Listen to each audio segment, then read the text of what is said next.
Hello and welcome to another video by Rick Miracle, me, in my series Freemasonry and Satanism. Looking at a new book,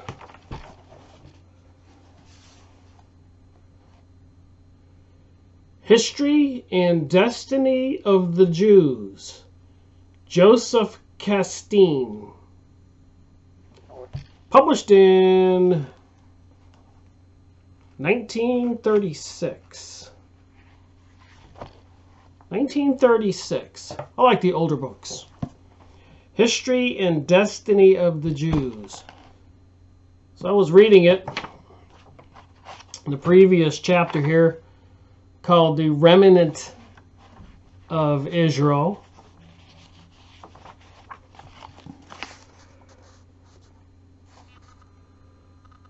And I thought, well, I could make a book review on that chapter. And prior to that chapter, I was reading The Division of the Kingdom between the northern Jewish kingdom and the southern Jewish kingdom. And I thought, I could make a video on that chapter. But the third chapter got me. Prophecy. So what about prophecy? A lot of books out there. Looks like a lot of preparations are being made for a global world order. Here's one from the Alice Bailey. The Destiny of Nations, Alice Bailey. Interesting, from Lucas Publishing Company, which used to be called Lucifer Publishing Company. Lucas is just another variation of Lucifer, which means light. Theophist Society, Lucifer Magazine, Lucifer Publishing Company, Lucas Publishing Company. You notice a theme here? And other books I got to go over. Daniel reveals the bloodline of the Antichrist. So let me ask a question. You're watching this video. Do you believe in a God? Do you believe that you are a spiritual being?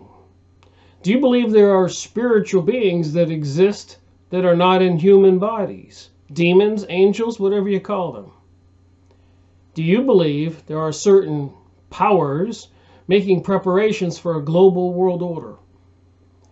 And Albert Pike in the 1880s predicted 3 world wars in his letter to his friend Mazzini in Italy, both of them top-level Freemasons. Do you think there's going to be World War III? Important questions. And more books. It's just endless. I have 1,000 books, 1,200 books. I haven't counted them in a while. Countdown to Armageddon. Countdown. Will it be today? This afternoon? Sunday, tomorrow? April 1st. This is the 30th of March, 2019. Will it be next year? Will it be 5 years? Will I be alive? Will you be alive? The coming temple. Center stage for the final countdown. Countdown to Armageddon. You getting a picture here? Something's up. What's it got to do with the history and destiny of the Jews? Well, apparently everything. So I was watching a couple of videos before I read from the book. So I think I'll show you a couple of videos, snippets from a couple of videos that caught my eye and seem a little concerning. So Netanyahu, Benjamin Netanyahu, is the Prime Minister of Israel. And in a recent interview with the meeting of the Israel Political Action Committee, the AIPAC, in the United States. I guess they have a big ceremony every year or every couple years. And they had Benjamin Netanyahu talking to them on a monitor. So he wasn't present, but it was live. And he's thanking them, 18,000 of them, and the 80,000 AIPAC members for all their efforts to get the United States to support Israel. And I thought about that. Let's say there's 100,000 of them. There's 325 million of us. Yet 100,000 of these insiders are controlling our government. Does that concern you or me? Is it concerning? Is it a dangerous situation? Well, anyways, you listen to Benjamin Netanyahu thanking them.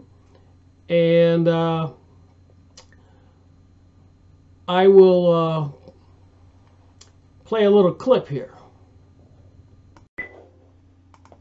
Thank you, AIPAC. Thank you for bringing together 18,000 proud Americans and more than 4,000 American students who stand with Israel. Thank you. Thank you for working year after year, decade after decade, to strengthen the remarkable alliance between our two countries. And I can tell you, that alliance has never been stronger. Thank you for working to strengthen support for Israel on both sides of the aisle, Democrats and Republicans alike. That is how it's always been, and that's how it should always be. Well, I've been saying all along, it looks like the Zionists, the banksters, the elitists, secret societies, Freemason, Illuminati, Rosicrucian, Kabbalist, and the people who control Israel, Rothschilds, Rockefellers, etc., etc., etc. Looks like they control our government. The Democrats, the Republicans, and the president. Watch Benjamin Netanyahu thanking Trump for recognizing Jerusalem as the capital of Israel and moving the embassy to Jerusalem from Tel Aviv. This is no small thing. They've been after this for 100 years, 300 years or more.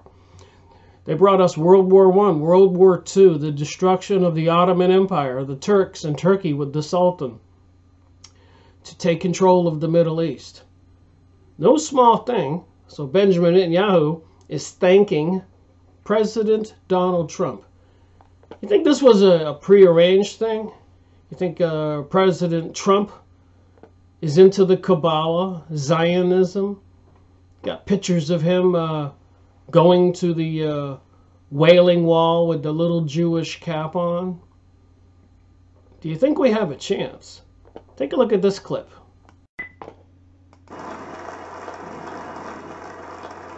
So on behalf of all the people of Israel, thank you, President Trump, and thank you for all the historic decisions you have made.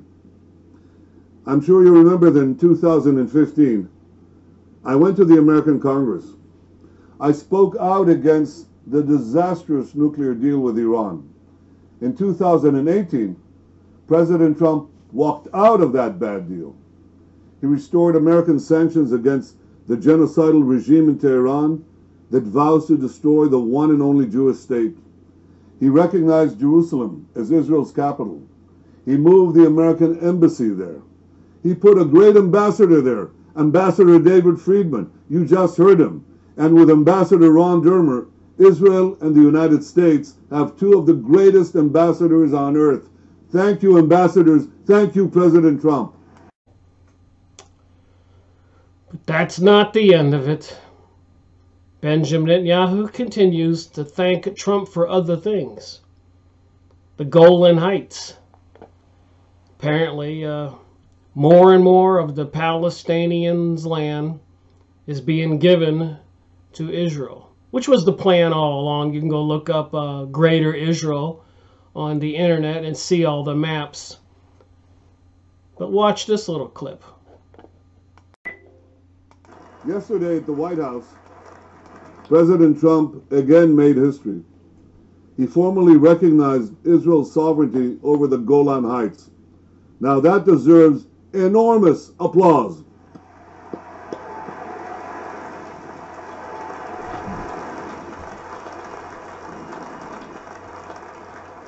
The Golan Heights is indispensable for our defense.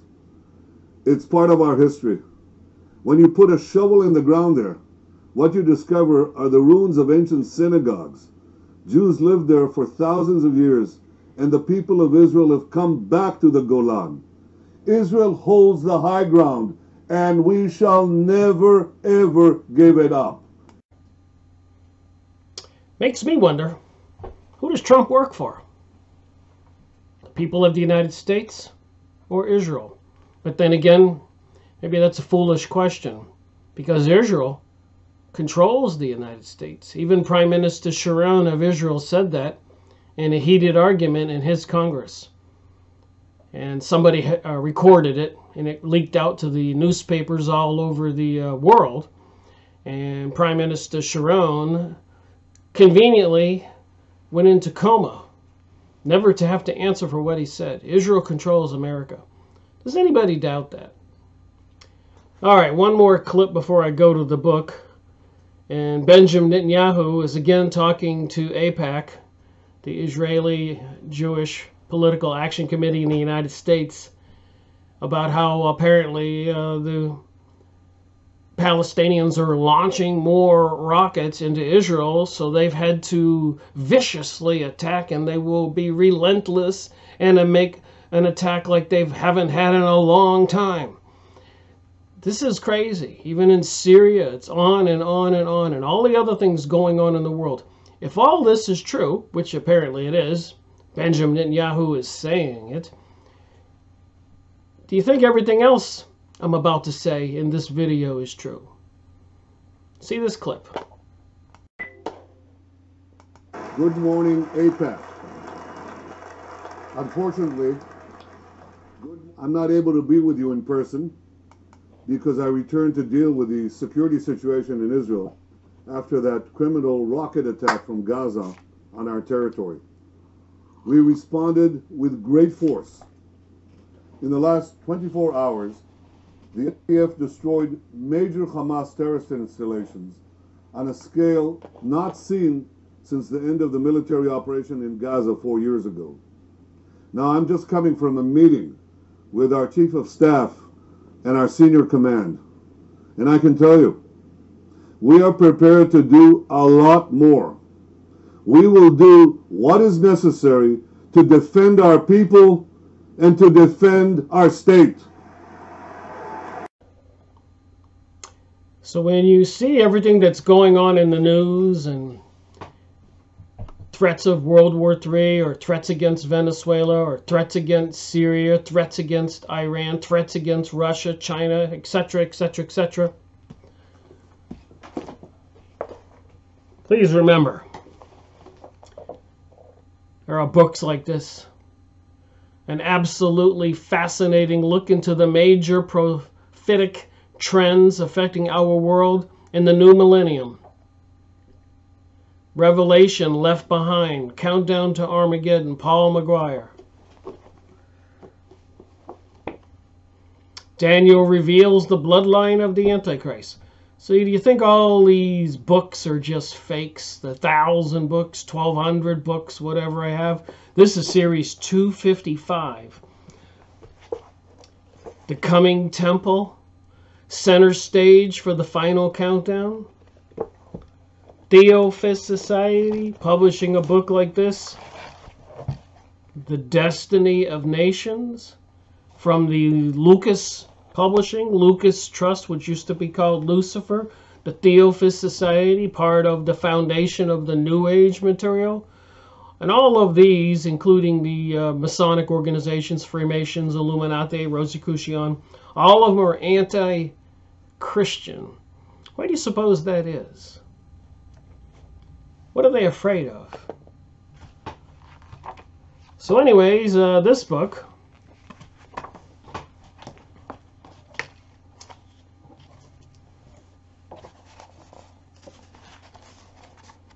History and Destiny of the Jews, Josef Kastein, translated from the German by Huntley Patterson, Garden City Publishing Company, Inc., Garden City, New York.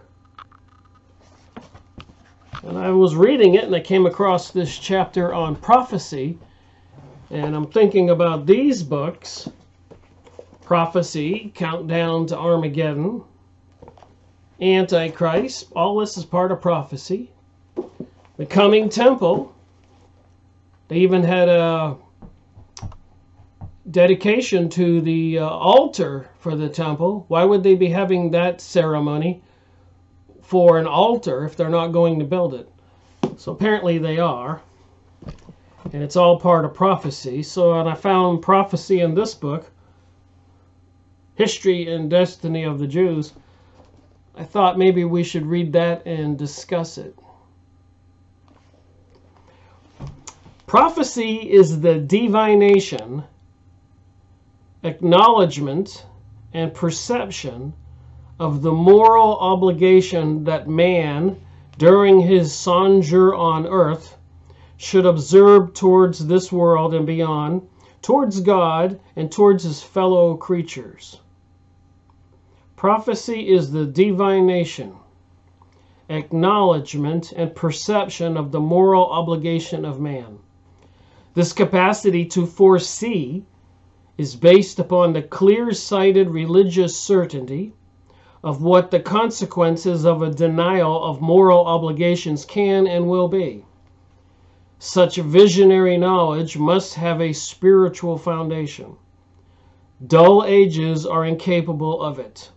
For centuries, the Jewish prophets had an unfailing capacity for it. This is what makes them unique. Jewish prophets, divination.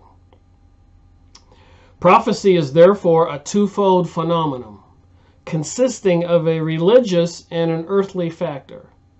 There can be no religion without earth. Nothing can exist in the sphere of the religious that does not also exist in the sphere of the non-religious.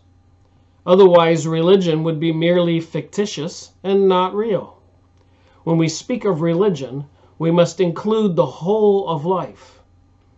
Anything else denotes an attitude of fear, an incapacity for experience, or else untruthfulness. Possibly the ultimate fulfillment of life and fate may be given only in heaven. Well, it's mentioning heaven here. But the earth is the place where man lives and moves and has his being. Heaven without earth is useless. The prophets constitute at once a historical and timeless phenomena. The prophets. So who are prophets? And if our attempt at defining the concept of prophecy be accepted, then prophecy must be possible in every age among every people. It is not for us to explain why the Christian world was obliged to suppress creative prophecy within its own domain. So that's kind of an anti-Christian statement. It is not for us to explain why the Christian world was obliged to suppress creative prophecy within its own domain. A state of mind which might have provided the basis for the appearance of the prophetic spirits can be shown to have existed times without number in history. Prophetic spirits can be shown to have existed time without number in history. Even before the appearance of the Jewish prophets, prophecy itself existed. In all Semitic languages in the world, nabi, announcer, is to be found. N-A-B-I, I guess it means the announcer. So these prophets are announcers.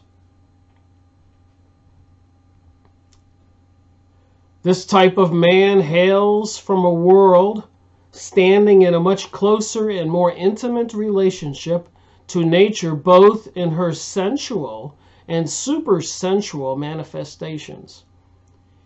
He is a clear-sighted and capable of divination. So apparently, the Jewish peoples have provided a lot of prophets. That's what it says here in this book.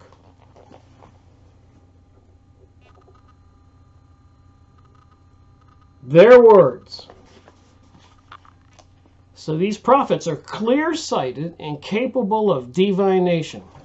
So I thought I would go on Yahoo image site and look up divination and make a short video. So if we're going to talk about that the Jews produced a lot of prophets, Jewish prophets, and they're clear-sighted and capable of divination, maybe we should get a better clear-sighted picture of what divination is. You think? Here you go. So it says in the book, History and Destiny of the Jews by Josef Kastein, published in 1936, that the Jewish prophets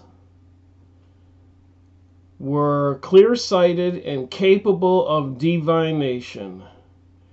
He has the receptive power to absorb mystical experiences and is able, through the consequent violent religious emotion, to communicate them and give evidence of them to his fellow man. Consequent violent religious emotion. Absorb mystical experiences. Clear-sighted and capable of divination. These historic, ancient Jewish prophets. So I went on Yahoo image site and just put in the simple word divination. I didn't know what to expect, actually. And I clicked the first picture, and we have tarot cards. We have a little gnome here. A little candle, a little crystal ball, and some ruins. Some kind of little marble pieces with symbols on them that are supposed to tell you things. Divination. Ancient Jewish prophets. Where do you suppose they got the information from? Who in the spirit world is helping them?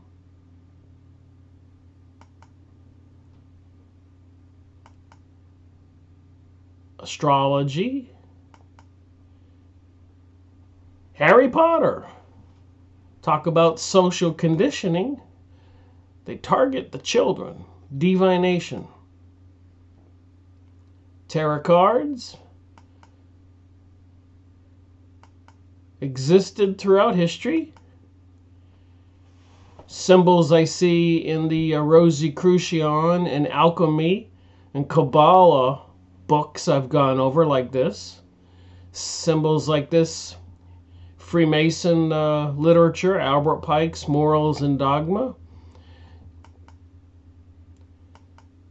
So these are the people are going to be in charge of the planet when they have the globalism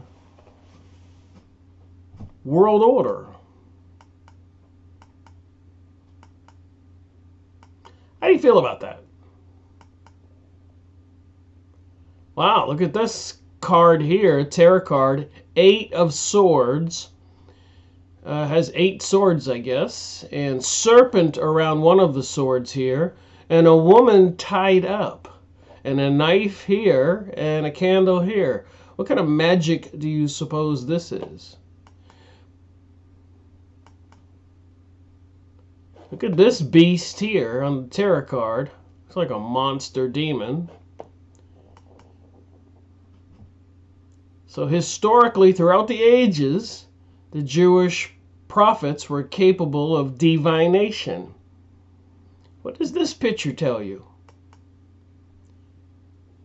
Divination with Professor Chalony.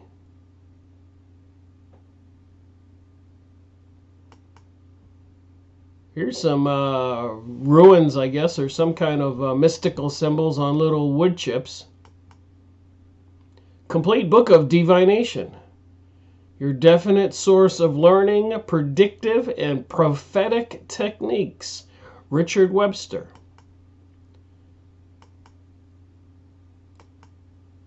These are the people who say they are God's chosen people, whose prophets were capable of divination. Divination, talking with the deities. What is a deity? Some kind of beings, I guess, that you deify, make your God. Have you ever looked at clouds? Random areas of dirt or through surface of the wall or the rough surface of the wall? Did you ever see a face there? An object or an animal? Wow. So go find a random surface like this, examine it, and see what it reveals. I know psychologists use those cards with all kinds of designs on them and ask people what they see, some way to dwell into the subconscious of people. Freud would say that everybody sees sex in different symbols and objects. Divination, ancient historic prophets of the Jewish people.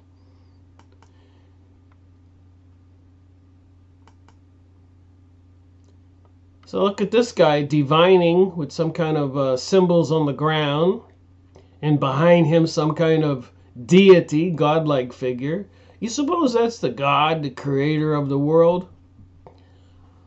I don't think so.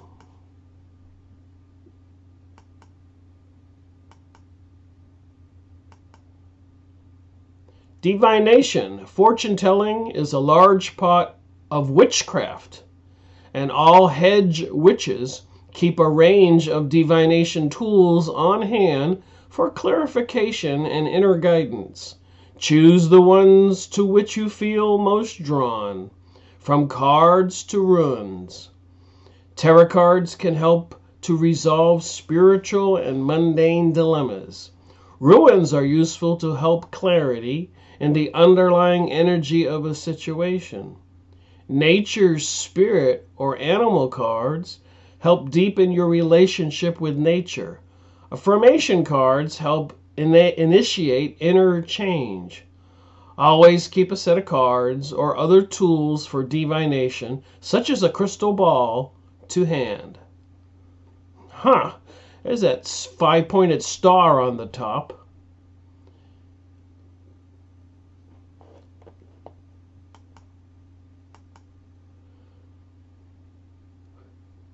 The Cheerio Book of Faith and Fortune. Hydromancy, secrets only waters can tell. Magical recipes. Look, wait a minute. You got a witch on a broom on the bottom of this picture.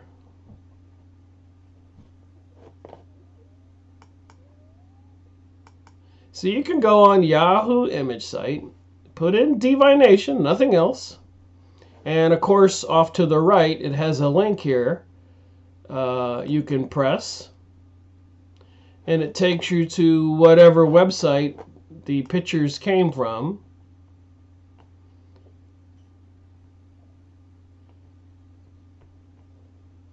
Oh my, look at that lion on the top there. Odd lion, he's got 5 legs. I guess meant to represent a star.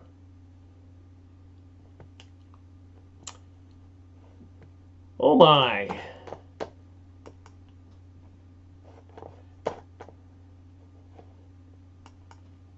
Like I said, you can go on the Yahoo image site.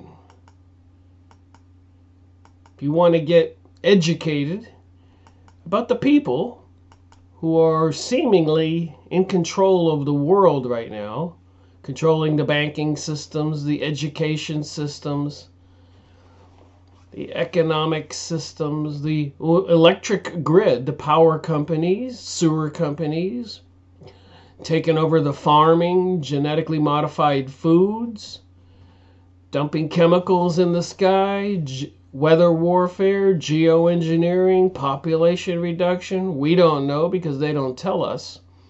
But this is who they are. Look at this tarot card. The wheel is running over this woman, and the wheel has wings. Here we got Mayan symbols. So what do you suppose? Elemental divination. Elementals are supposed to be some kind of invisible beings. You hear a lot about that in the Theosophist Society material. Annie Besant, Alice Bailey, Helena Pulaski. I've made book reviews on those people. Here's a guy with 2 wands looking for water. I've learned how to divine for water.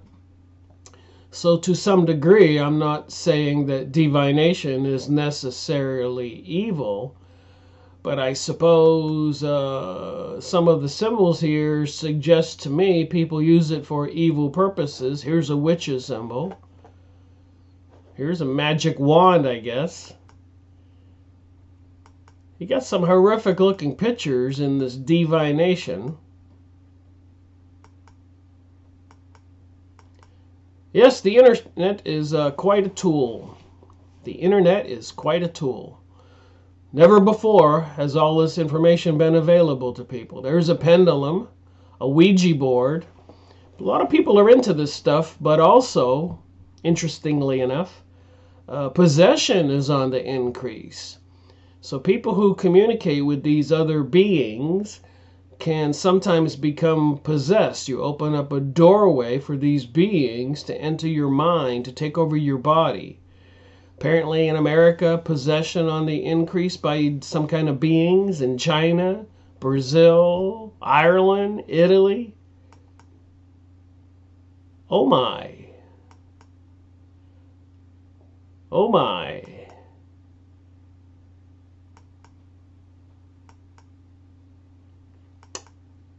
This one here reminds me of crop circles. Enchantment, conjuring, illusion, necromancy, divination, transmutation, evocation. So if it looks like a crop circle and it says evocation, what do you suppose they're evoking? Throwing the bones, divination. Divination class. Today's class, tassomancy.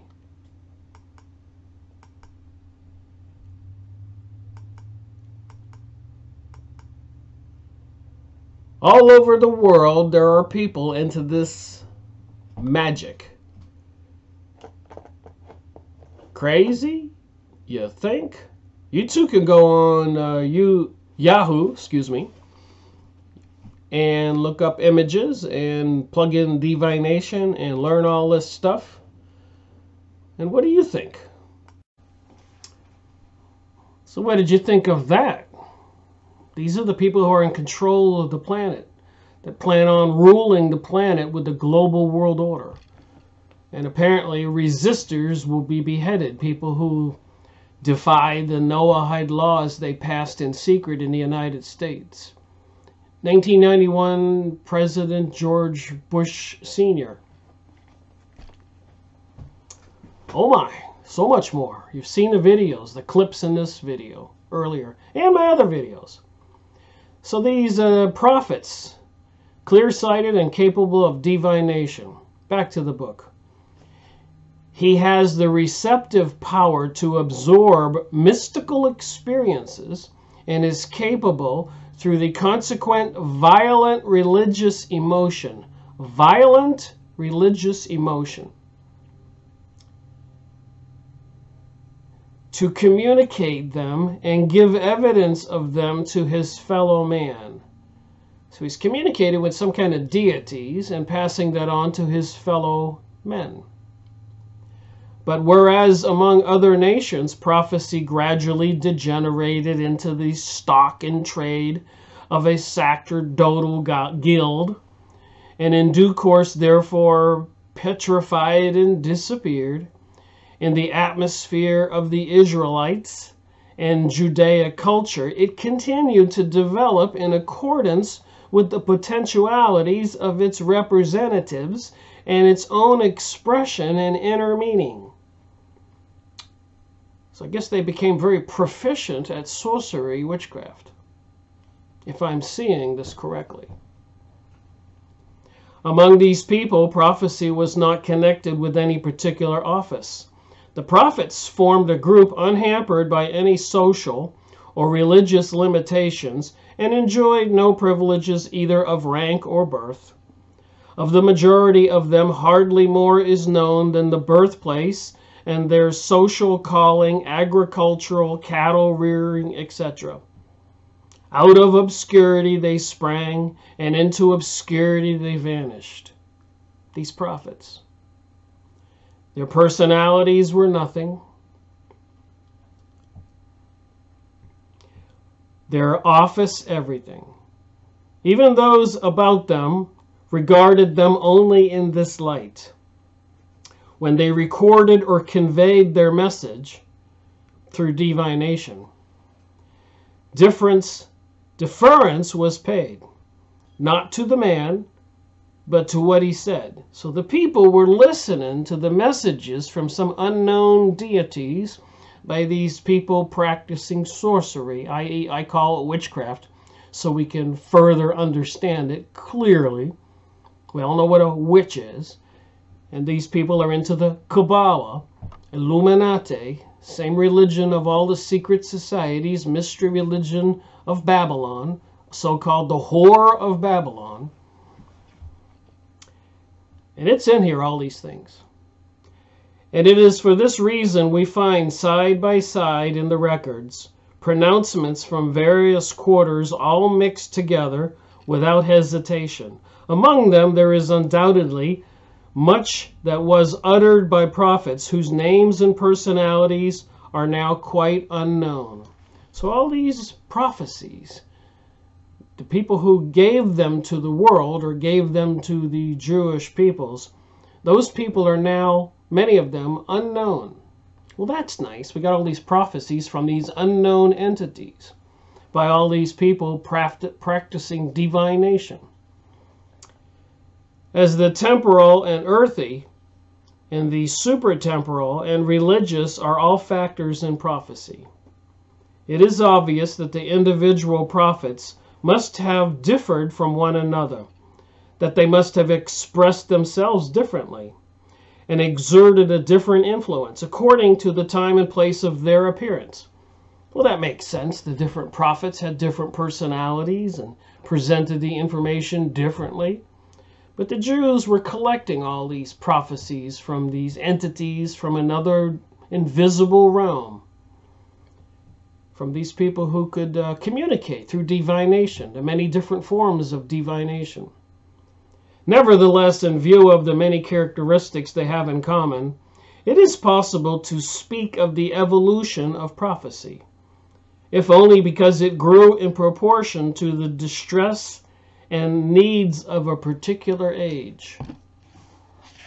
So when they needed to practice witchcraft, prophecies, divination, sorcery, and throughout the ages, even in the Encyclopedia Judaica, they discuss the Kabbalist and the people practicing the Jewish religion, which was pretty much Kabbalah, and that many of them were accused of sorcery, even burned at the stake.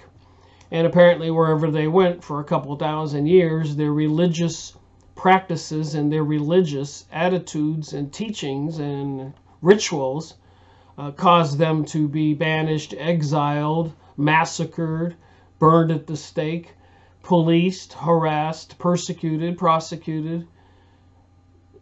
So maybe we get a better picture of what's going on here with this book, understanding that they were into divination.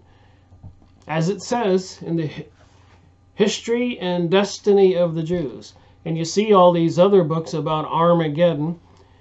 But I do question myself on this. And I ask myself, is all of this real? Is it my imagination? Am I in the twilight zone? Am I dreaming? Because if this is real, it's concerning. And what perplexes me is why so many people don't seem to give a hoot.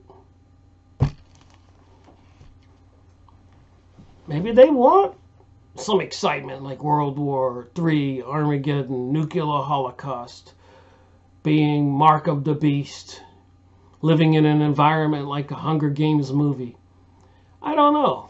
But I'll bet you a lot of people, after it happens, and it looks like it's going to happen, all the prophecies seem to come true, whether they bring them about, people will go, why didn't we see this coming? Page 50, continuing on with prophecy.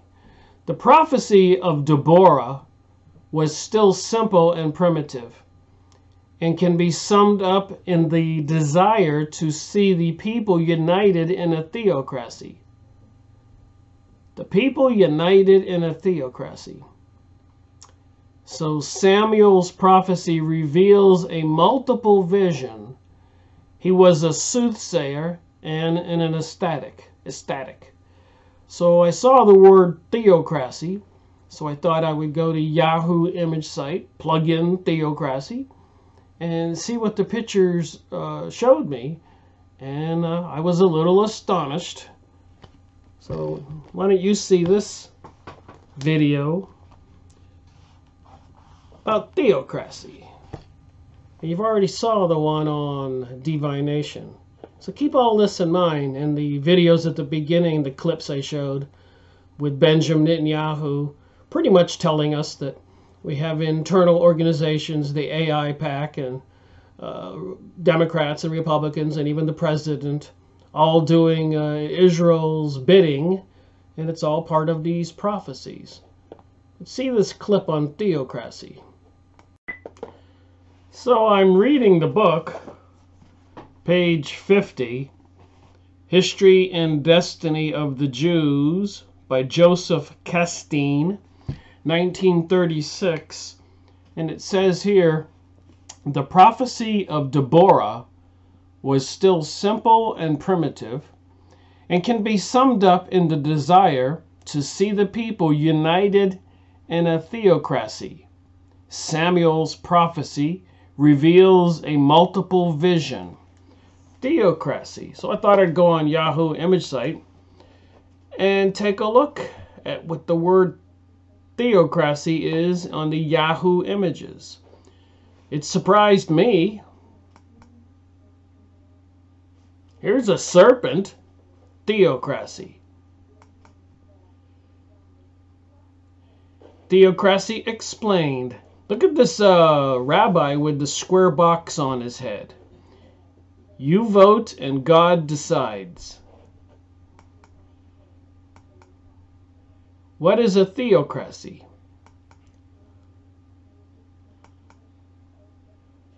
Wow, what a crazy picture here. I am quite sure now that often, very often, in matters concerning religion and politics, a man's reasoning powers are not above that of the monkeys. Mark Twain.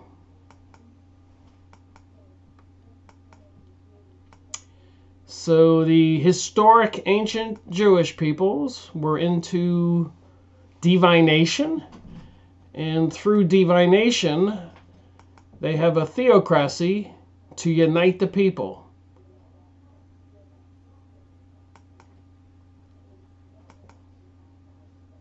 Religion and politics.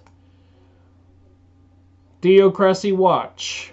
So what kind of religion with divination controls the planet right now? Why are they anti-Christian? Why did they pass the Noahide laws in secret? Why are they now trying to have the U.S. government enforce something called the Noahide laws?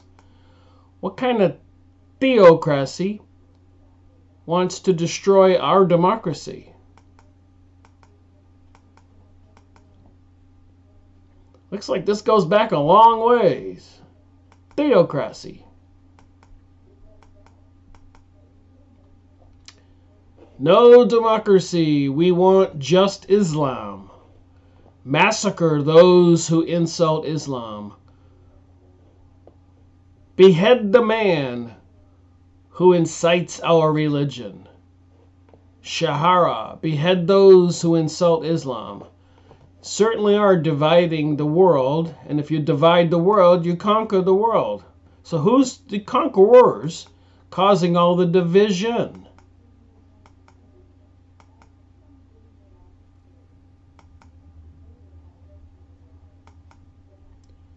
Who is their deity? Who are they communicating with? Just saying, you can go on Yahoo image site and plug in theocracy, and it looks like there's a lot of interesting pictures. And to the right, you can click the link and get the details. Educate yourself about what's going on in our reality. I think I save a lot of words when I do the review of the pictures, rather than trying to explain it. It gets confusing, can take a long time. And also by looking at the Yahoo image site, it's an easy tool for me to show you who are watching my video a resource that you can go to and further investigate these words and those pictures and click the link to see what websites are attached. But remember discernment, using your common sense. Let's just call it 50-50. 50% of the websites or books or magazines, whatever, of the material out there is probably meant to deceive you. And 50% are people trying to warn you. So be cautious of what you're looking at, what it's trying to tell you when you look at those pictures. Some of them are painting divination in a positive light, and some are painting it in an exposing negative light.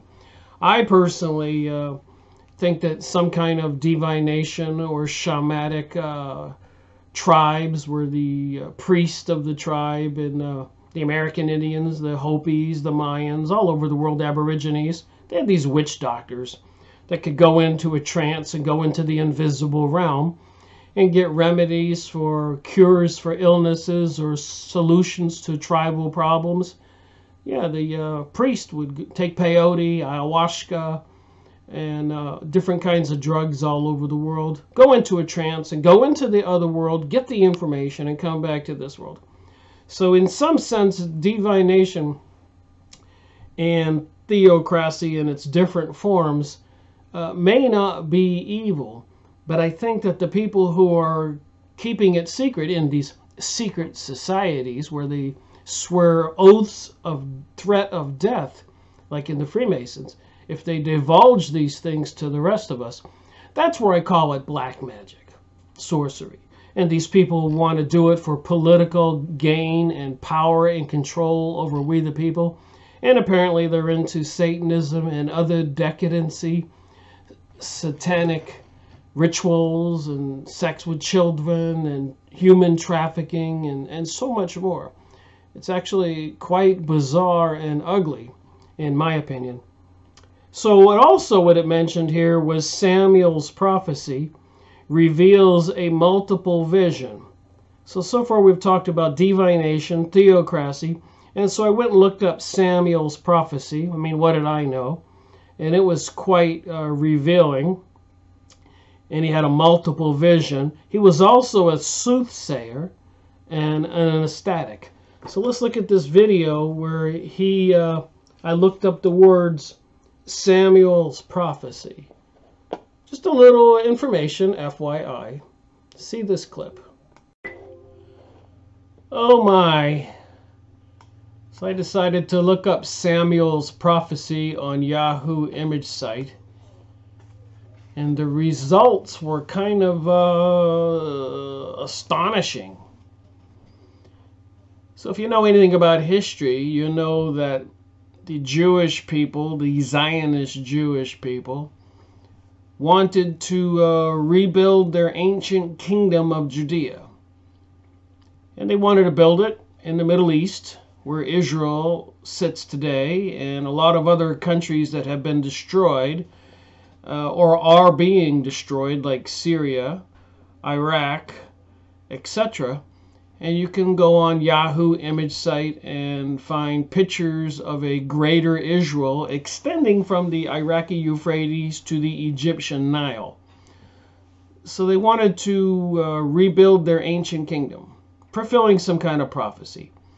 So you got Rabbi Judah ben Samuel's prophecy, and you can see here up until 1917, from 1517, the Ottoman Empire out of Turkey, the Sultan, controlled the Middle East.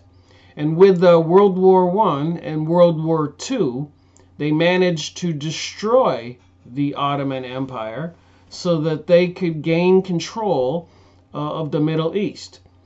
And one of the ways they did that is they promised all of the Arabs, and not all Arabs are Islamic. Some Arabs are Christian, Hindu, Buddhist, atheist, Zoroastrianism, etc. But they convinced the Arabs that if they could take down the Ottoman Empire, the Sultan, out of Turkey, then they would make all those countries into sovereign states, their own independent states. That's what they promised the Arabs and all of those countries in the Middle East, to support the destruction of the Ottoman Empire, which they used World War I and World War II to accomplish. Did you know that? So you can see here part of the Ben Samuel prophecy. The timeline for the Ottoman Empire to end was 1917, which was almost immediately after World War I. And you can see on this map, then Israel was prophesied to be created, and then entering the Messianic age. On this little picture here on the Yahoo image site, the prophecy of the 10 Jubilees. So they're prophesying all these things that are taking place. The Turks lose Jerusalem. Of course, now we have President Donald Trump recognizing that Jerusalem is the capital of Israel and moving the embassy. And you have all these prophets using divination, apparently, to come up with these secrets about the future. 13th century German Rabbi Judah ben Samuel's 2017 Jubilee prophecy. So the question is what's prophesied next? So anyways, if you wanted to know why we had World War I and World War II, these people were planning, controlling the United States and Europe and creating the conflict so they could destroy the Turks' control of the Middle East, the Ottoman Empire. So this particular picture on the Yahoo image site for Samuel's prophecy says here, afterwards, according to Ben Samuel, the Ottomans would be driven out of Jerusalem, which would remain a no man's land for one Jubilee. In the 10th Jubilee year, 2017, the Messianic age would begin. So we can thank President Donald Trump for his assistance in bringing about these things. For better or for worse, you decide. I say what's predicted is not good. So here it says on this card on the bottom, the Jewish year 5777, they have a different calendar than we do, is the completion of the Age of Grace that spans from October 2nd, 2016 to September 20th, 2017, when the Orion Belt aligns over the Gaza pyramids and the revelation of the 12th sign occurs in Virgo. Astrology, Kabbalah, mysticism, witchcraft. See, do you think we have anything to worry about? Unbelievable pictures on Yahoo image site that tells the story. Here's a card. The 800-year-old prophecy of Rabbi Judah ben Samuel. 800 years using divination. Communicating with whom? Prophesizing all of this. The Messianic time would begin. I guess that would be the global world order, microchipping the people. A depopulation event. The destruction of Christianity. The beheading of many people. Could it be that time he will destroy Mystery Babylon and save those who love him? Wow, so much information here. I wish I could just stay on this material for a couple hours. But you can easily go on to Yahoo image site and look up Samuel's prophecy. The end time concluded in 2017. 12th century rabbi predicted Israel's future. www.alamurgordo.com. You can go look this stuff up and get the facts. Fascinating, you think? Israel, between mysticism and reality. Does anybody really need more proof of what we're up against? Even President Donald Trump paying homage, going to the Wailing Wall at King Solomon's Temple, wearing the little Jewish hat there, like all other presidents and powerful people. They have to pledge allegiance to this particular new religion, I guess with the Noahide laws. Tribulation period, millennium reign of Christ. So apparently before Jesus Christ returns, we're supposed to get an Antichrist. These people are busy. Oh my, Yahoo image site. You can get the facts. Maybe this will explain what's going on with the pursuit to invade Venezuela maybe, and Iran and the 911 and all the things they've been doing. If they've done all that they've done, what do you think they're going to do next? You think they're going to do nothing next? Here's a little clock. Is time running out for the rest of us? Do we know what's going on? Do you know what they have planned? Why are they dumping chemicals in the sky? Why do they control the electric grid, the Rothschilds, the banking system, the education system, the medical system, entertainment system, TV, movies, billboards, magazines, radio stations, newspapers? I would say we're in trouble. What do you think? Leave a comment below. So Samuel was into divination, and they have some kind of religion, theocracy. And they also said in this book he was a soothsayer. So, as you could expect, I went on Yahoo image site and looked up soothsayer. I mean, what do we really know about what a soothsayer is? Take a look at this clip. So it says in the book here, History and Destiny of the Jews by Josef Kastein, 1936, that Samuel was a soothsayer. So I thought I'd go look up Yahoo Images soothsayer. Oh my. Oh my. Oh my. Oh my.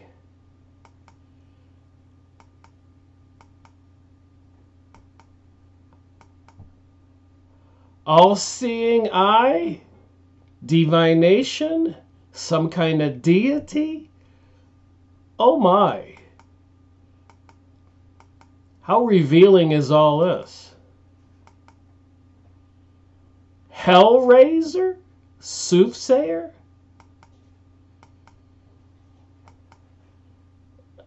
Oh my! Do you see these pictures? This is the guy who brought us the prophecy about the rebirth of Israel, the destruction of the Turks in Turkey, the Ottoman Empire. People don't want to believe there's a spiritual connection to all this and the destruction of Christianity, microchipping people, some coming Antichrist, weather control, economic control, education control, social conditioning. You'd think people would be able to wake up and use common sense and see what's going on. Call me crazy, but this stuff is crazy. What do you think? Is this who is telling us our future? Is this why Benjamin Netanyahu is thanking President Donald Trump? President Donald Trump, who was studying the Kabbalah? Go look it up on the internet. Don't believe me. His ex-wife wrote a book on the Kabbalah. President Donald Trump, before he was president, had a Kabbalah teacher. And apparently he was knighted into one of the Messianic organizations.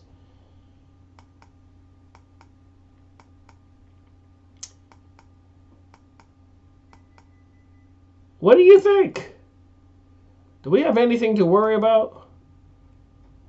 What do you think? Are we getting a better picture of this Jewish religion that maybe is going to be forced on the whole world? Maybe the Bible was correct. Synagogue of Satan. Those who call themselves Jews but are not. Revelation 2.9 and 3.9. And Jesus overturning the money changers' tables, saying, "Ye are of your father the serpent." So this Samuel's prophecy, as well as a passionate advocate of theocracy. So he was into divination, he was a soothsayer, and he was a passionate advocate of the theocracy. The two figures of Nathan and Gad,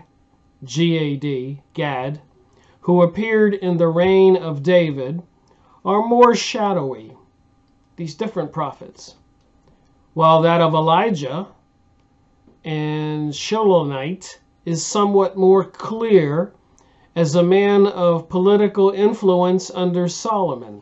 Elijah, the miracle worker of popular credence, who still dies and lives on in legendary lore, had a definite program and set himself a definite goal: the establishment of a simple Nazarite idea of life, the abolition of despotism, and the defense of the religious idea pure and unadulterated.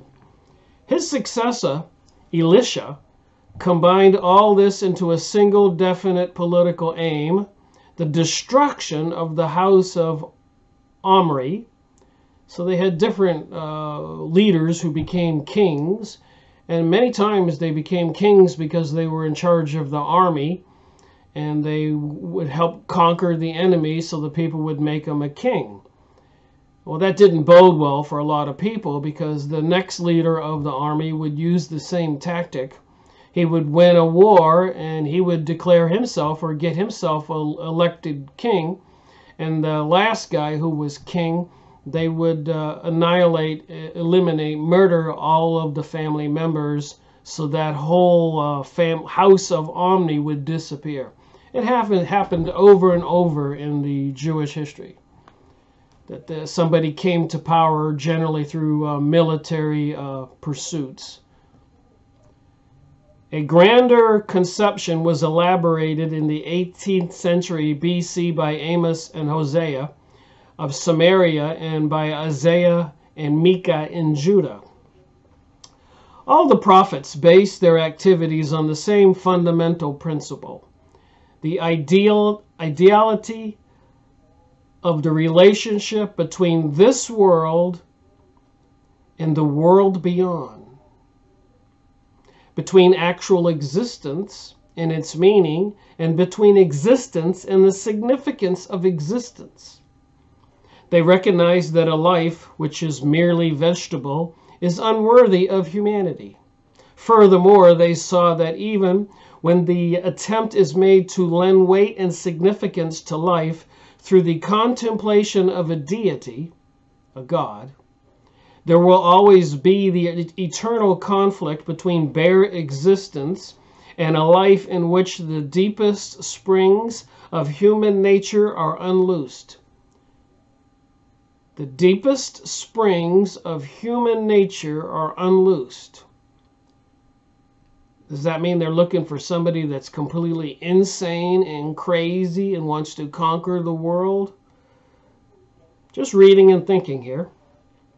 To their eternal credit be it said that the prophets roused their people to a consciousness of this difference and kept it alive. If man became conscious of his human dignity and strives to rise above himself, above his daily and limited round, he can grasp the unlimited, the unearthly, and the non-diurnal only in the form of the most comprehensive concept, God in his universality. This is one of the fundamental concepts of prophecy. The other is that if a universal God is a regulator of life, we must necessarily conceive of him as regulating the whole of life and living things, and that, moreover, not according to any law of expediency or utility, but by something transcending either, that is to say, morality. Transcending morality. So morality counts or morality doesn't count? What do you think? This is the second fundamental concept, is that of ethical monotheism. By subordinating life in all its manifestations, religious, economic, and political, to these fundamental concepts, the Jews made very definite demands upon each of these spheres. They insisted upon religion holding aloof from all the pagan forms of worship.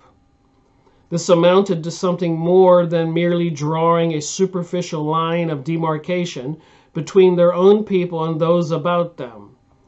We have pointed out again and again how essentially, in early stages of religious development, forms of worship and inner content are one and the same thing, and how essentially, the former can adequately represent the meaning and general outlook of a religion.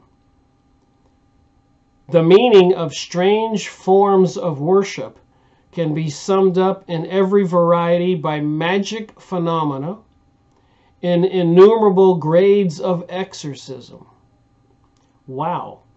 Summed up in every variety of magic phenomenon, in innumerable grades of exorcism.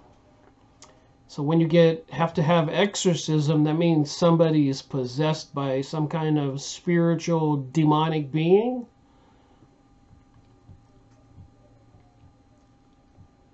But the aim of the prophets was to make religion consist not of magic, but of the sacrament.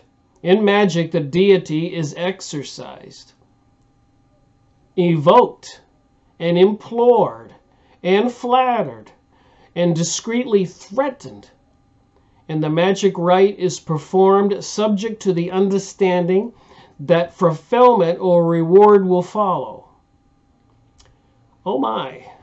So they even threaten these demons and these deities and these beings that they invoke. I'll read that paragraph again. In magic, the deity is exorcised, invoked. Like Aladdin's lamp, you rub the lamp and the genie appears. Or even Stephen Greer of Serious Disclosure, the UFO Disclosure Project. He gets groups of people together. He sent me an email a couple times. And they go to beaches or parks and they do these incantations, evocations. And apparently some kinds of beings appear. So who do you think Stephen Greer in Serious Disclosure Projects with all those people meeting on beaches or parks, who and what are they evoking? Little light glowing spheres, orange spheres, like a lot of people report when they see UFO objects, etc. In magic, the deity is exorcised, invoked, and implored, flattered, so they flatter these deities, discreetly threatening these deities, and the magic rite is performed subject to the understanding that fulfillment or reward will follow. So let's just say these people want to win a war. They do this magic. Hook up with some kind of demon deities. What can they do? What kind of power do they have? That seems a little concerning. Magic, witchcraft. And these people using it for favor, even threatening these entities, flattering them, imploring them. The sick man who prays expects and demands a cure. The man who offers a sacrifice does so by the way of purchasing, bargaining, bartering for a favorable issue to his undertaking. So part of this divination, sorcery, witchcraft, the man who offers a sacrifice does so by way of purchasing, bartering, bargaining for a favorable issue in the undertaking. So apparently sacrificing humans is a hot topic in the news and YouTube videos and alternate news websites. And again, some people are for it. The joyofsatan.com website and all these Illuminati witchcraft websites. But some people have some common sense. They're trying to warn the rest of us. So when you do look into this stuff, use your discernment and make sure you don't just look at a website and because they say the joy of Satan is wonderful, he's really the good God and God is really the evil God. Don't believe it for a minute. Remember, the evil forces use lies and deception. That's their business. So I did plug in the word sacrifice into the Yahoo image website and found some pictures and made a short clip. Oh my. Oh my. So I'm reading the book History and Destiny of the Jews by Josef Kastein, 1936. And it uses the word sacrifice. The man who offers a sacrifice does so by way of purchasing, bartering, bargaining for a favorable issue in his undertaking. So I went on the Yahoo image site and looked up sacrifice, just that simple word,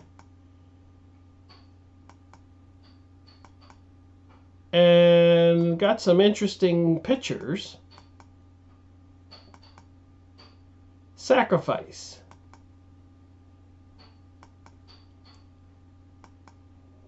Sacrifice. So apparently they perform sacrifices at King Solomon's temple. Sacrificing children here with the this picture. Apparently like they do at the Bohemian Grove, the cremation of care. And apparently in witchcraft they build the cage out of wood and put men in there and burn them alive. A sacrifice. Wow, this is a gruesome picture.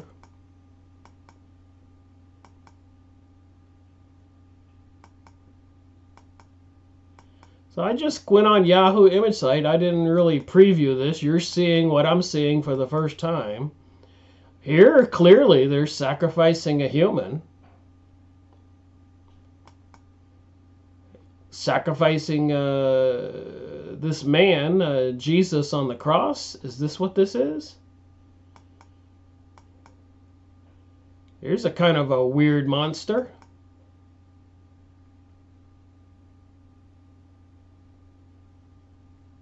Not quite sure what this is. Oh boy, here we go. Moloch the bull, a deity mentioned in the Old Testament, and they're throwing a baby into the fire. Remember, Washington, D.C.'s street plan is in the design of a owl, also known as Moloch. There's a little owl perched on the front of the $1 bill, Moloch.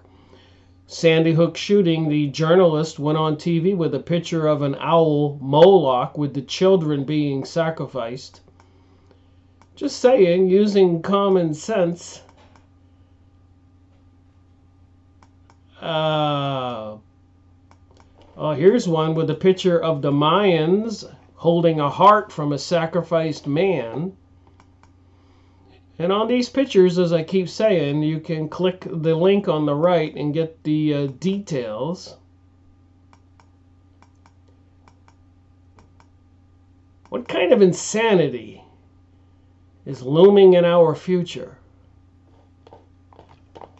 Biblical story of Abraham sacrificing, or is that Job sacrificing his son?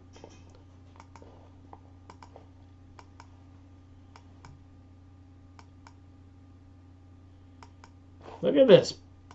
Who are they talking to? Who are they going to sacrifice? What does prophecy say? Why did the government buy 30,000 guillotines?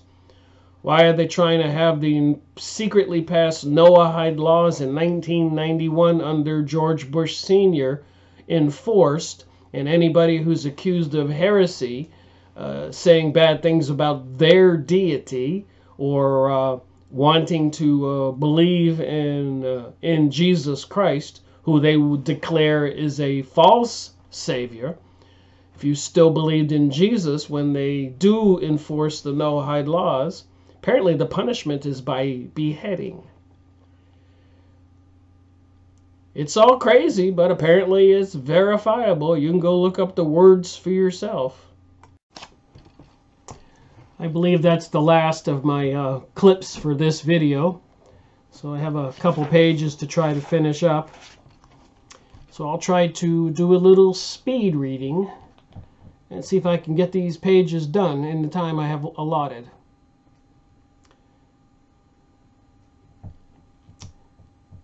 So it says here, the man who offers a sacrifice does so by way of purchasing, bartering, and bargaining for a favorable issue for his undertaking. Sacrificing humans, sacrificing animals. Crazy, you think? But the man who regards prayer and sacrifice as sacramental in character places himself in direct relation with God. He presents himself to the deity.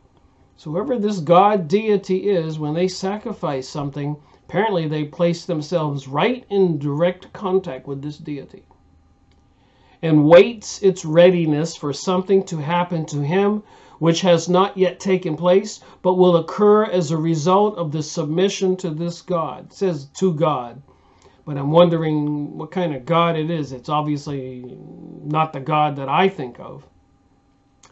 And obviously not the Father of Jesus. I mean, they crucified Jesus.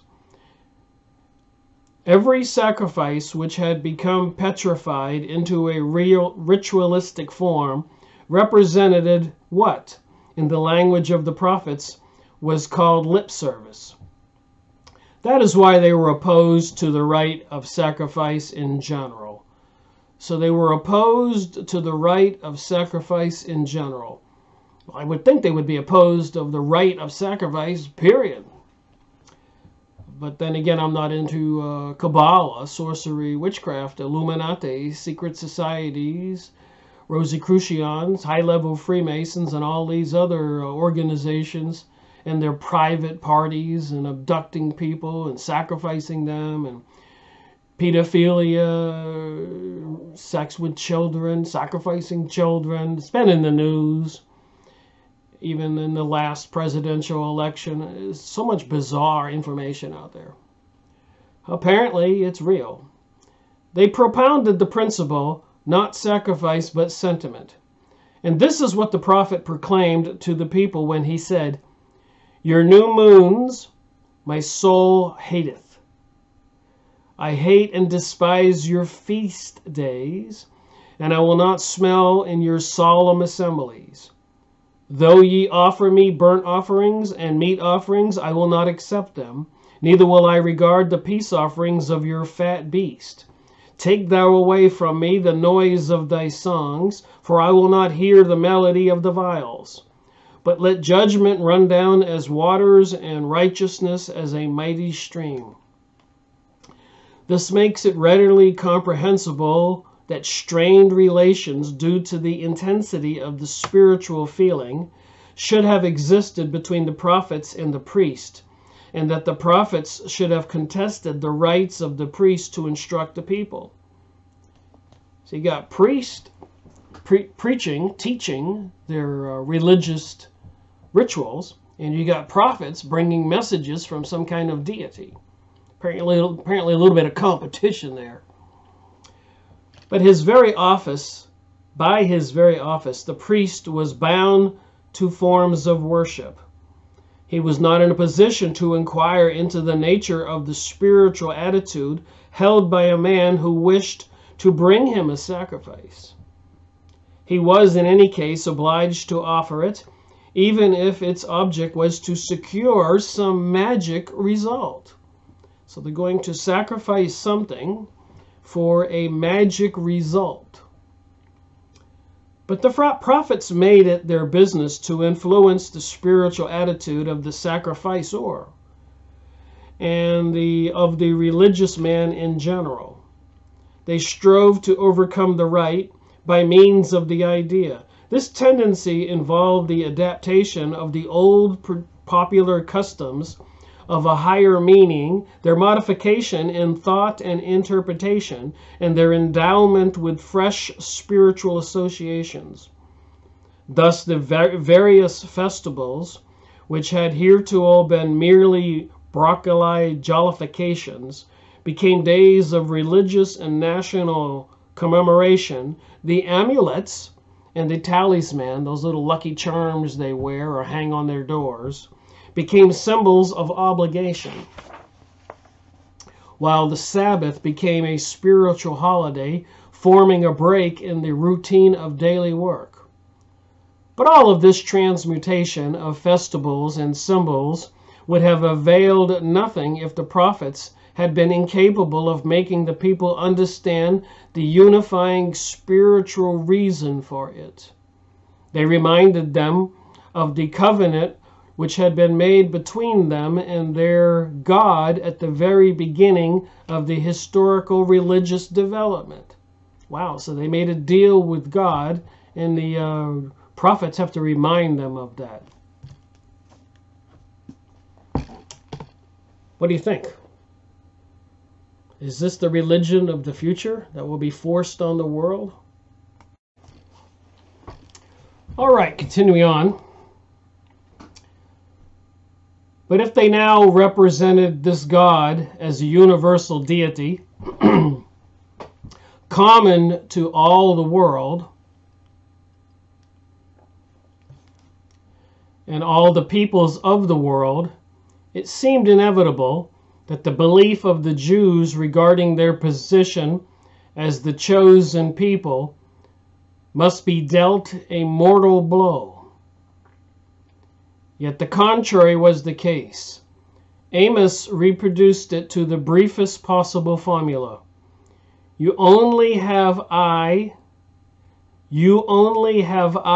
known of all the families of the earth. Kind of a weird sentence. Therefore I will punish you for all of your iniquities. Here we find the other side of the picture.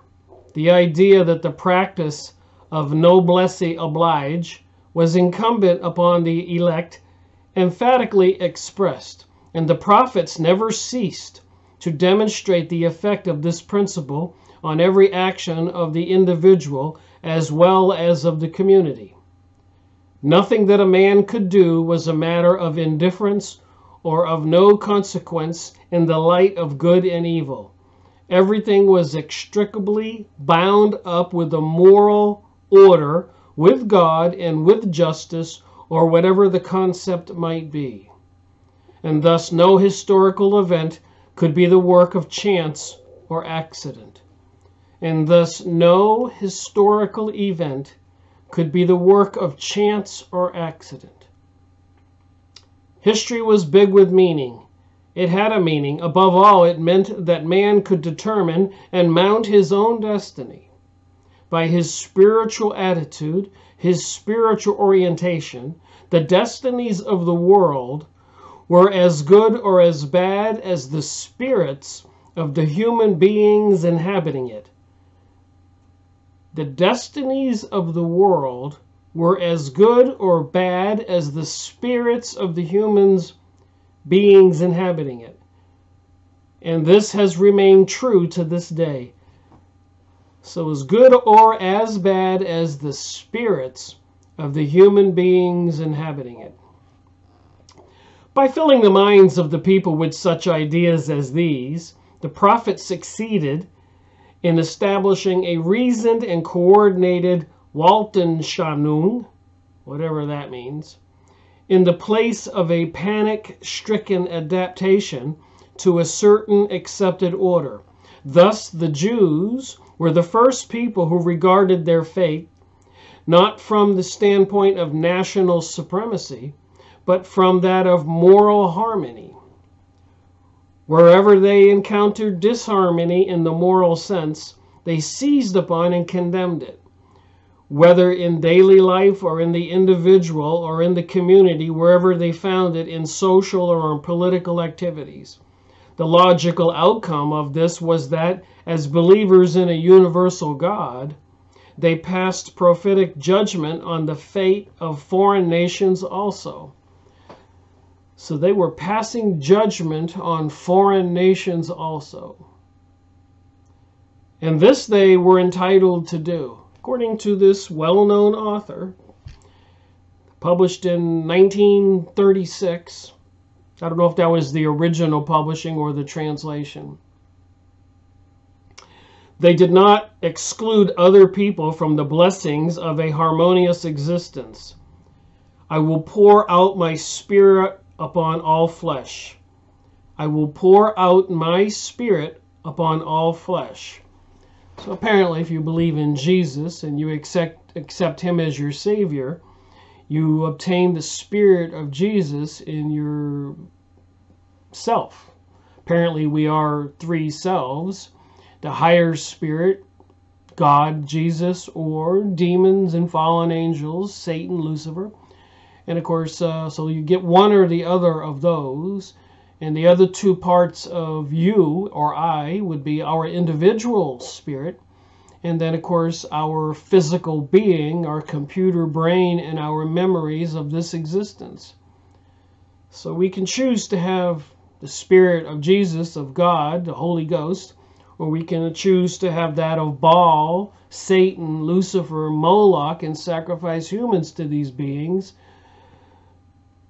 Kind of crazy, you think? But anyways, that's what it says here. Armed with this maximum, the prophets were able to cross the frontiers of every nationality. If 2,500 years ago their profound faith led them to see in the last days universal peace in the world, they saw it for all the world and for all peoples. And it shall come to pass in the fast days, that they shall beat their swords into plowshares, and their spears into pruning hooks. Nation shall not lift up sword against nation, neither shall they learn war anymore. And that's in the Bible, Isaiah 2:4. So remember, divination, soothsayers, sacrificing humans, Samuel's prophecy and all that. Seems a little concerning to me, and they want to destroy Christianity and the Islamic people's religion, probably the Buddhists and the Hindus and Zoroaster and the native tribes all over the world. Just saying, Globalism includes the whole planet. All these computer systems, monitoring systems, facial recognition, monitoring everything you buy, places you go, people you talk to, promises to be a pretty bizarre reality. And just as they recognize the moral quality of historical events, they also possess the capacity for political vision. Yep, you saw that with the AIPAC and Benjamin Netanyahu and Donald Trump. They certainly have political vision, and they control the money supply, Federal Reserve and World Banks. And apparently Rothschild owns a lot of the power companies, electric transmission grid in the United States. So they could shut us down anytime they want. They control the stock market, Hollywood, newspapers, education system, and everything else. And they're even threatening, even the federal government of the USA warned about the grid could likely go down and we should be prepared. They said it could go down for almost 6 months. But I suspect if they take the system down, we're going to be in for one crazy ride into the twilight zone or hell. It'd be like hell on earth. Things they've done in the past would probably be just small things about what they are apparently planning to do. Depopulating the planet of 6 billion people, according to the USA Georgia Guidestones. I don't make this stuff up. I research and report. Back to the book.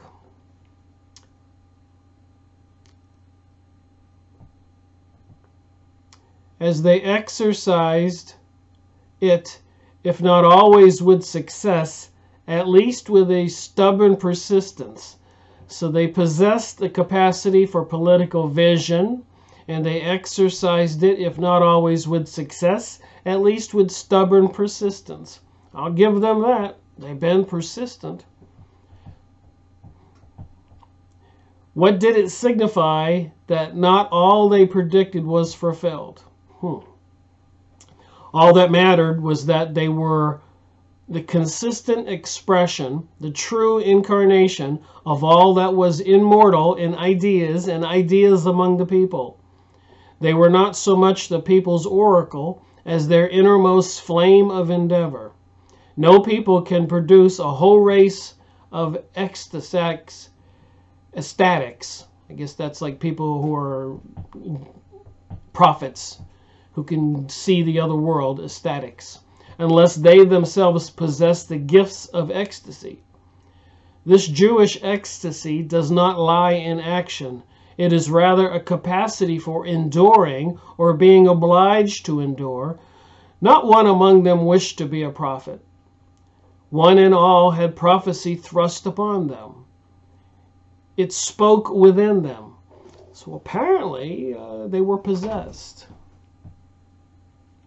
And I'm aware that even in Peru, for example, the old shamans, the witch doctors, would get old and die. And the way the new ones were selected, some kind of spiritual entity would approach a little boy in their huts in Peru and wake him up at night and say, "You are going to be the next prophet," witch doctor, excuse me, in the shaman's religion, shamanic. And the little boy might be frightened and say, "Well, I don't want to be the witch doctor," for the Peruvian tribe. And the spiritual entity would say, "Then you will surely die." And of course, the little boy would go, "Okay, okay." And then he was to report to the old Shama witch doctor for training before the old man died. And they had all kinds of herbs like ayahuasca, and even David Icke and many other people. Max Egan sent, they went down to Peru and they took ayahuasca. And apparently they said they could see this other reality. Just saying. So these prophets weren't wanting to be a prophet. They were selected by some kind of force. One and all had prophecy thrust upon them. It spoke within them. They were not allowed to be silent. They suffered unspeakable anguish from the threats they felt forced to hold out against their people, and closed their eyes with horror before all their prophetic vision obliged them to proclaim.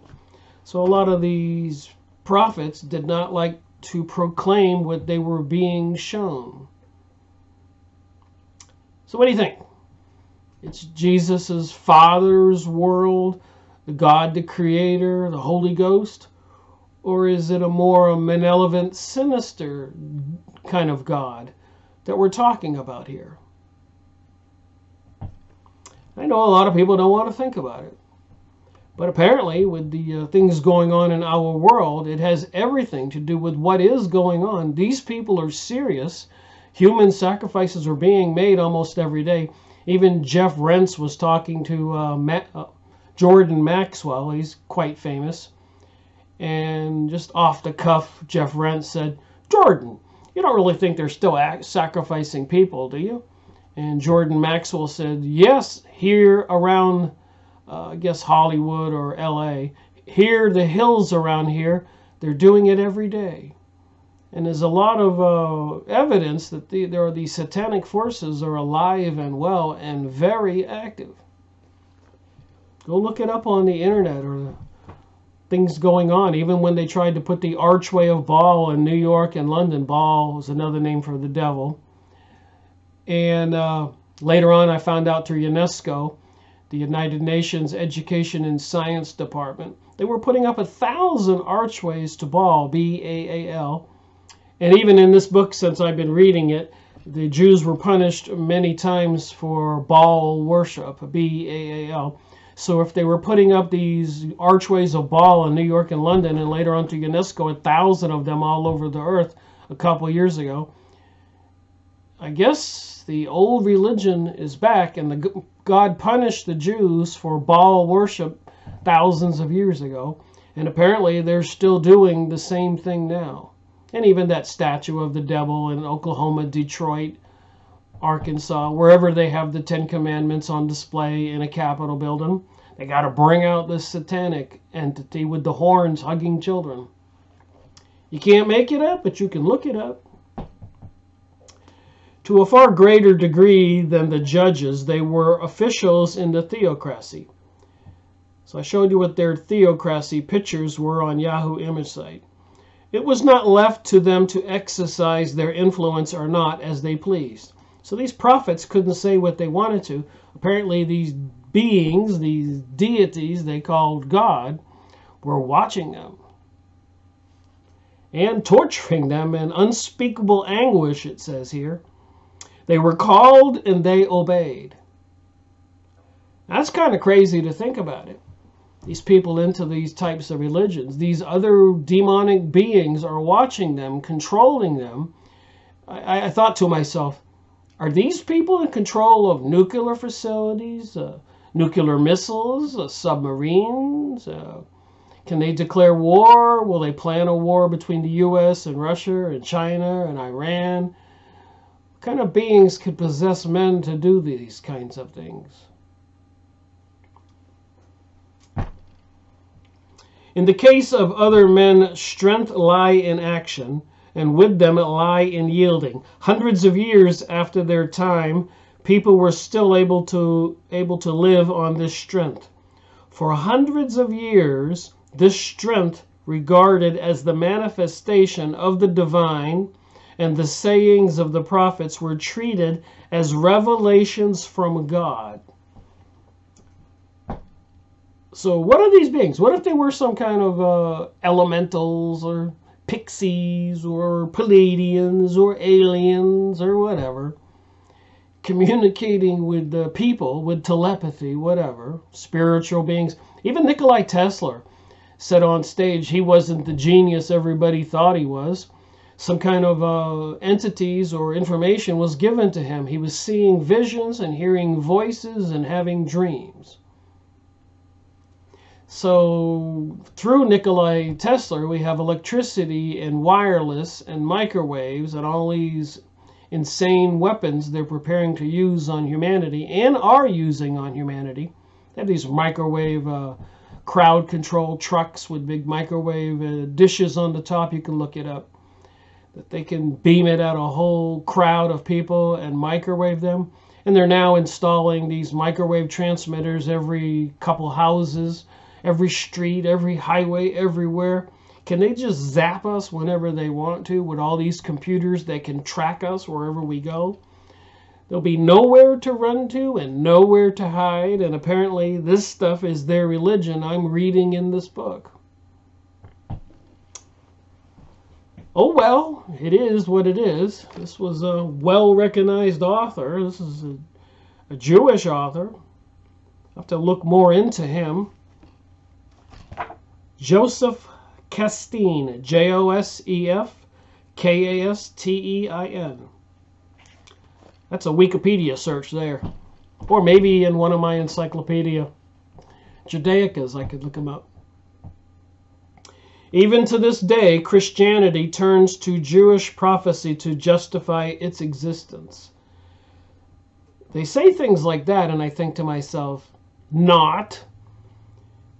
People who are Christians, believe in Christianity, believe in the teachings of Jesus Christ, who was rejected by these elite Jewish people, not all Jewish people. And he taught that we are to love one another. He was not the warrior king the Jews back then were expecting, someone who would help them conquer and destroy all of their enemies. That's what they're expecting. If we give to the work of the prophets the recognition it deserves, we are bound to admit that there is not a nation or an individual who cannot look back to it as a heritage. In their own day, their activities were chiefly spent in combating social injustices. Remember, when you're reading a book, this author could be slanting everything so that it's treating the Jews nicely. But there's a lot of exposure here of information I think is important. You got to remember who the author is when you're reading a book. But doesn't mean that you can't read it and pick up on some tidbits, some of those things you go, I didn't know that. I didn't know that.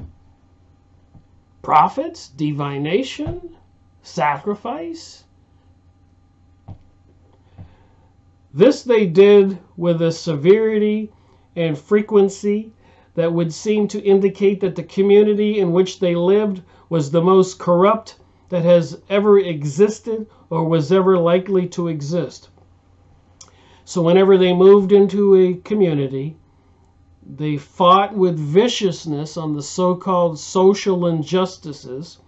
And it says here, this they did with the severity and frequency that would seem to indicate that the community in which they lived was the most corrupt that had ever existed and was likely to ever exist.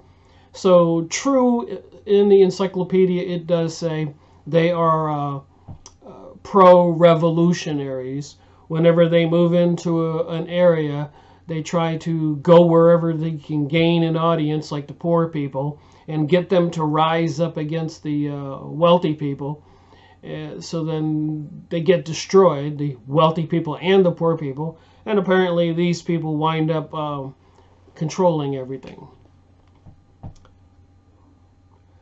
Yet this was not the case. True, there were social injustices, as there are bound to be in any country where the aristocracy develops and lays claim to power, where a class of wealthy merchants suddenly superimposes itself on the community of industrialized peasant farmers, and urban culture, allowed to develop without let or hindrance, is utterly unscrupulous in its choice of means.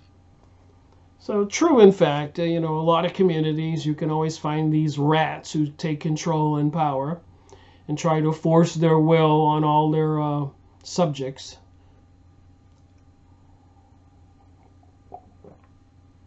Or neighbors or citizens. The social inequity inseparable from such condition doubtless existed. But it was not, as in the case of Rome, for instance, sanctified by law. In Jewish law, there was no such thing as legal justification of inequality, or consequently no form of injustice that could be defended. No one could vindicate an act of injustice by an appeal to the law. God, man, and his own conscience would always condemn him. It was this that the prophets emphasized so strongly. God, man, and his own conscience would always condemn him. It was this that the prophets emphasized so strongly. And Jesus taught, I guess, the reason why is because we are all sinners. We race of people. In our struggle to survive, even probably the nicer or decent of us probably sin to some degree. And Jesus recognized this, and I guess he was teaching the people. But those who believed in him will be saved. So you don't have to go before a judge for your actions and sins on this planet if you believe in Jesus. And apparently that comes with true believing and trying to be a decent person. So I guess it's like a get out of jail free card if you believe in Jesus, for whatever the frailties or the designs of humans are. And again, we're spiritual beings occupying these human computer bodies. But believing in Jesus gets us saved when you die. And apparently all this is part of prophecy. The unusual feature in these circumstances was not the existence of social injustice, but the passionate and exonerable severity with which it was combated and condemned. Yet beneath all the menaces and warnings of the prophets, an undercurrent of deep affection for their people may be discerned. They knew, since they foresaw the future, that the Jews were destined to bear an exceptional heavy burden. Remember, I'm reminded who wrote the book, a Jewish well-known intellectual. They already understood the law of selection and were aware that it would be unfailingly applied until the idea of which the Jews were the servants and representatives had taken final and definite shape. They were therefore convinced that the various exiles, dispersions, disseminations, massacres would result in the survival of a remnant that would be immortal. Shir Yashuf cries Isaiah, a remnant will return. So I guess they have a feverish religious belief that they are supposed to have all of these exiles and dispersions and massacres and be treated horribly by the world and continue to endure it and endure it and endure it so that a remnant of them will be immortal. And then I'm reminded what Jesus taught. Believe in me and ye shall be saved. But they don't want people to believe in Jesus. They crucified him. So definitely, if you can get this book, I like older books, not the updated editions. You know, somebody might reproduce this book in 2015 or 16. I like to try to find the original older ones like this book in 1936. Dedicated with profound respect to Albert Einstein.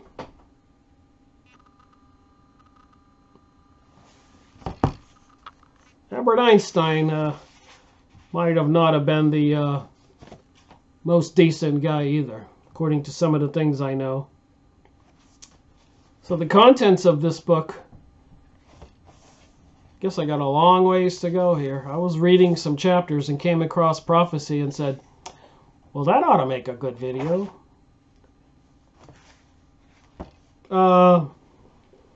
King David, King Solomon, the division of kingdom, the remnant of Israel, prophecy, the organization of the timeless epoch, transplantation, the law in everyday life, Greece and Judea, the Maccabee Wars, Rome and Judah, the historic age, aliens, Jesus the Nazareth, Saul of Taurus, Christian policy, the Talmud, Islam, the Khazarites, the period of passivity, creative development, martyrdom and mysticism, banishment from the West, the flight eastward, Messianism, heart and head, experiments, rites and ideologies, anti-Semitism, centralization. Wow, 453 pages. You think I got my work cut out for me? But the way I do it is one book at a time. Here's some more books I got to go over. What's with the menorah, the 7 candlestick thing that now we see at Christmas time instead of Christian symbols? So they're planning on bringing us this new religion. Got these books I've been collecting from Carl Sagan, Contact, Understanding Mystery, Super First Novel.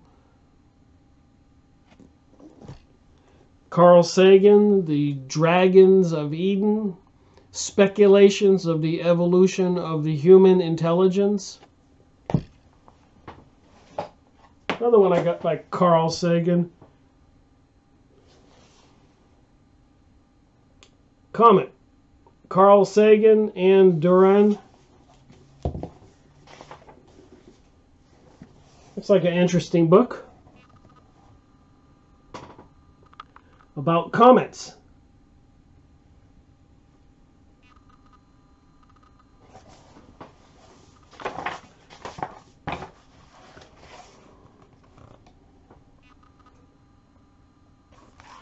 Carl Sagan. Even writing on UFOs and aliens and everything else. Of course, this book, Saboteurs. The all-seeing eye on the dollar bill, Thomas Horn, Shadow Government, In Quest of the Final World Order. And one of my commenters says, oh, he's a deceiver, Thomas Horn. Like I said, 50% of the books I go over are trying to deceive us, and 50% are trying to warn us and tell us the truth. The trick is to discern it while you're reading it, but read both types of books for certain so you can see what they're trying to do. Why Tomorrow belongs to post-denominational Christians infused with supernatural power. Radicals. Can you see it? Awaken to the New World Order. Can you see it? Back of the book. The Twin Towers. Can you see it? The tools they're doing, the deception.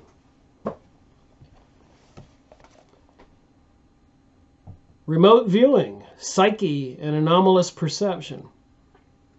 So if you take ayahuasca or peyote, like the Mexican shamans do, witch doctors, and you can see this other world, then maybe it explains why remote viewing works. We spiritual beings, you or I, can go to a school where you can learn to remote view. I think it's like $1,500, and you can leave your body and look elsewhere around the planet, etc. Involves some kind of hypnotism or self-induced trances or even drugs. Remote perceptions, out-of-body experiences, remote viewing, and other normal abilities. Just saying, we need to be aware of what reality is and realize that in truth we have a lot of power. Technology rising, the Trojan horse of the global transformation, Patrick Wood. When the Gods Return, Jack Barringer. You see a theme here? Past shock, the origin of religion and its impact on the human soul. Who is this being with the wings?